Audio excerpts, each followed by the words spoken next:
Hello नमस्कार दोस्तों, मैं हृदय चौधरी एग्जाम विद हृदय एकेडमी यूट्यूब चैनल पर आप सभी का स्वागत करता हूं।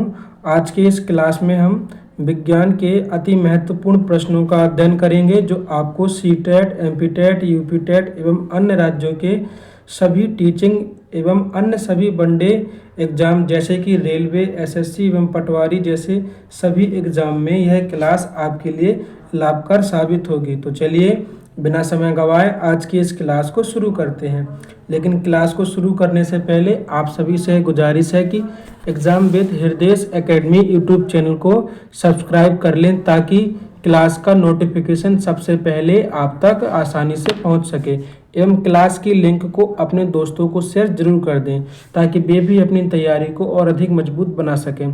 तो चलिए आज की इस क्लास का पहला प्रश्न लेते हैं। पहला प्रश्न है,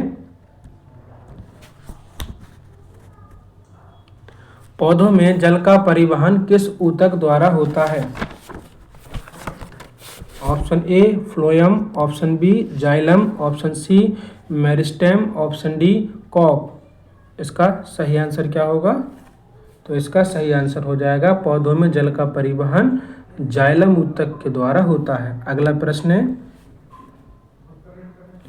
मानव शरीर में रक्त को पंप करने वाला अंग कौन सा है? ऑप्शन ए फेफड़ा, ऑप्शन बी यकृत, ऑप्शन सी हृदय या फिर ऑप्शन डी गुर्दा। इसका सही आंसर क्या हो जाएगा? तो इसका सही आंसर हो जाएगा दोस्तों, मानव में रक्त को पंप करने वाला ऑर्गन या फिर अंग हृदय को माना जाता है। अगला प्रश्न है, विटामिन सी की कमी से कौन सा रोग होता है? Option A rickets, option B scurvy, option C beriberi या फिर ऑप्शन डी रतौंधी। इसका सही आंसर क्या हो जाएगा? तो इसका सही आंसर हो जाएगा विटामिन सी की कमी से स्कर्वी रोग होता है। अगला प्रश्न है, ध्वनि किस माध्यम में यात्रा नहीं कर सकती है? ऑप्शन ए वायु, जल, ठोस या निर्वात। इसका सही आंसर क्या हो जाएगा दोस्तों? तो इसका सही आंसर हो जाएगा ध्वनि निर्वात में यात्रा नहीं कर सकती है। अगला प्रश्न है, प्रकाश संश्लेषण में पौधे मुख्यतः किस गैस का उपयोग करते हैं? Option A oxygen, option B nitrogen, option C CO2 या फिर ऑप्शन डी हाइड्रोजन। इसका सही आंसर क्या हो जाएगा? तो इसका सही आंसर हो जाएगा कार्बन डाइऑक्साइड। अगले प्रश्न की ओर बढ़ते हैं। अगला प्रश्न है, मानव शरीर में भोजन का अधिकांश पाचन कहाँ होता है? ऑप्शन ए अमाशय में, ऑप्शन बी छोटी आंत, ऑप्शन सी बड़ी आंत या फिर ऑप्शन डी ग्रसनी में। इसका सही आंसर क्या होगा? तो इसका सही आंसर हो जाएगा मानव शरीर में भोजन का अधिकांश पाचन छोटी आंत यानी कि स्मॉल इंटेस्टाइन में होता है। अगला प्रश्न, विद्युत धारा की एसआई इकाई क्या है यानी एसआई मात्रा क्या है? Option A volt, option B watt, option C ampere या फिर ऑप्शन डी ओम। इसका सही आंसर क्या होगा? तो इसका सही आंसर हो जाएगा दोस्तों एम्पियर। विद्युत धारा की एसआई इकाई होती है। अगले प्रश्न की ओर बढ़ते हैं। अगला प्रश्न है, रक्त का लाल रंग किसके कारण होता है? Option A plasma, option B haemoglobin, option C platelets या फिर option D लसिका।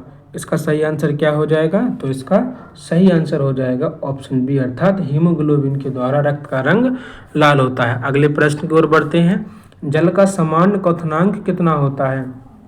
0 degree Celsius, 50 degree Celsius, 100 degree Celsius या फिर 150 डिग्री सेल्सियस। इसका सही आंसर क्या होगा? तो इसका सही आंसर हो जाएगा दोस्तों जल का सामान्य क्वथनांक 100 डिग्री सेल्सियस होता है। अगला प्रश्न है, पौधों में गैसों का आदान प्रदान मुख्यतः किसके द्वारा होता है? ऑप्शन ए जड़ के माध्यम से, ऑप्शन बी तने के माध्यम से, ऑप्शन सी रंध्र के माध्यम से या फिर ऑप्शन डी बीज के माध्यम से। इसका सही आंसर क्या होगा? तो इसका सही आंसर हो जाएगा दोस्तों रंध्र के माध्यम से पौधों में गैसों का आदान प्रदान होता है। अगला प्रश्न है, मानव शरीर का सबसे बड़ा अंग कौन सा है? ऑप्शन ए यकृत, ऑप्शन बी त्वचा, ऑप्शन सी मस्तिष्क या फिर ऑप्शन डी फेफड़ा।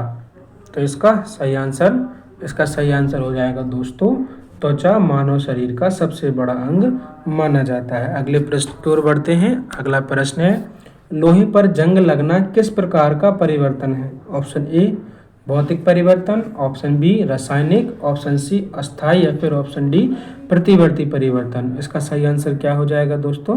तो इसका सही आंसर हो जाएगा लोहे पर जंग लगना एक रासायनिक परिवर्तन माना जाता है। अगला प्रश्न है, बीज के अंकुरण के लिए किसकी अनिवार्य रूप से आवश्यकता नहीं होती है? ऑप्शन ए है जल, option B oxygen, option C उचित तापमान, ऑप्शन डी सूर्य का प्रकाश।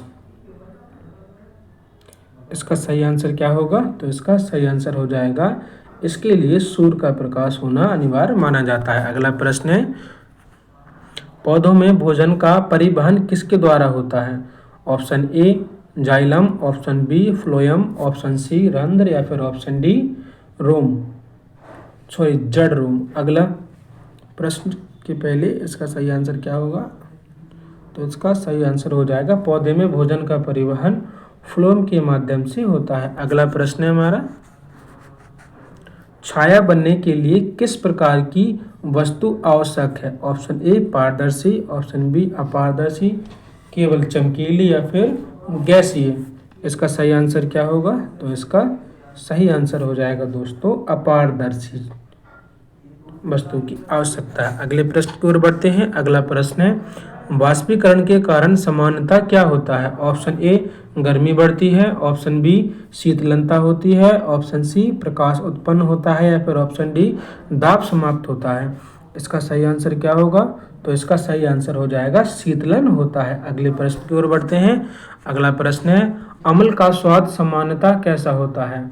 ऑप्शन ए मीठा, ऑप्शन बी कड़वा, ऑप्शन सी खट्टा या फिर ऑप्शन डी नमकीन। इसका सही आंसर क्या हो जाएगा? तो इसका सही आंसर हो जाएगा अम्ल का स्वाद सामान्यतः खट्टा होता है। अगले प्रश्न की ओर बढ़ते हैं। अगला प्रश्न है, दूध में प्रमुख पोषक तत्वों में से कौन सा है? Option A protein, option B starch, option C iodine या फिर ऑप्शन डी केवल विटामिन सी। इसका सही आंसर क्या हो जाएगा क्वेश्चन नंबर 18 का? इसका सही आंसर हो जाएगा दोस्तों प्रोटीन। दूध में प्रमुख तत्व प्रोटीन को माना जाता है। अगले प्रश्न की ओर बढ़ते हैं। दूषित जल से निम्न में से कौन सा रोग फैलता है? ऑप्शन ए हैजा, ऑप्शन बी मधुमेह, ऑप्शन सी रतौंधी या फिर ऑप्शन डी स्कर्वी रोग। इसका सही आंसर क्या होगा? तो इसका सही आंसर हो जाएगा दोस्तों हैजा, दूषित जल से फैलता है। अगले प्रश्न की ओर बढ़ते हैं। अगला प्रश्न है, वायु में सर्वाधिक मात्रा निम्न में से किस गैस की होती है? Option A oxygen, option B nitrogen, option C carbon dioxide या फिर ऑप्शन डी हाइड्रोजन। इसका सही आंसर क्या होगा? तो इसका सही आंसर हो जाएगा वायु में सर्वाधिक मात्रा नाइट्रोजन की होती है। अगले प्रश्न की ओर बढ़ते हैं। अगला प्रश्न है, सूर्य से पृथ्वी तक ऊर्जा किस माध्यम से पहुंचती है? ऑप्शन ए है केवल ध्वनि तरंगों द्वारा, ऑप्शन बी विद्युत चुंबकीय विकिरण द्वारा, ऑप्शन सी जल तरंगों द्वारा या फिर ऑप्शन डी वायु द्वारा। इसका सही आंसर क्या होगा? तो इसका सही आंसर हो जाएगा विद्युत चुंबकीय विकिरण द्वारा। अगला प्रश्न, मानव शरीर में मूत्र का निर्माण मुख्यतः किस अंग में होता है? ऑप्शन ए हृदय में, ऑप्शन बी गुर्दे या फिर ऑप्शन सी फेफड़े या फिर ऑप्शन डी अमाशय।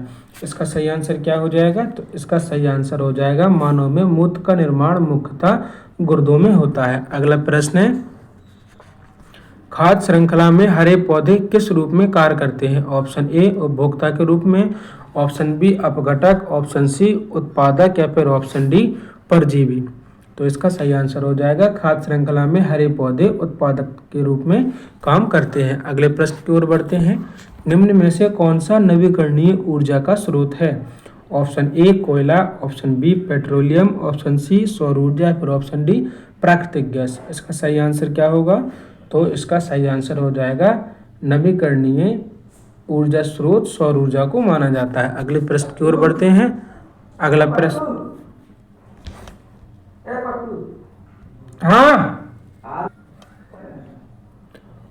न्यूटन का प्रथम गति नियम किससे संबंधित है? ऑप्शन ए जड़त्व, ऑप्शन बी दाब, ऑप्शन सी ताप, ऑप्शन डी घनत्व।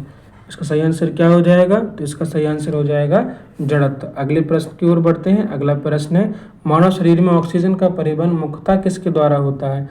तो इसका सही आंसर क्या हो जाएगा? तो इसका सही आंसर हो जाएगा हीमोग्लोबिन के माध्यम से। अगले प्रश्न की ओर बढ़ते हैं। अगला प्रश्न है, पौधों में वाष्पोत्सर्जन मुख्यतः किस भाग में होता है? तो इसका सही आंसर हो जाएगा रंध्र के माध्यम से। अगला प्रश्न, पृथ्वी का प्राकृतिक उपग्रह कौन सा है? तो इसका सही आंसर है दोस्तों चंद्रमा। अगला प्रश्न, निम्न में से कौन विद्युत का अच्छा चालक है? तो इसका सही आंसर हो जाएगा इनमें से तांबा विद्युत का सर्वाधिक अच्छा चालक है। अगले प्रश्न की ओर अगला एवं अंतिम प्रश्न है, मानव शरीर में रक्त को साफ करने के लिए मुख्य भूमिका किस अंग की होती है?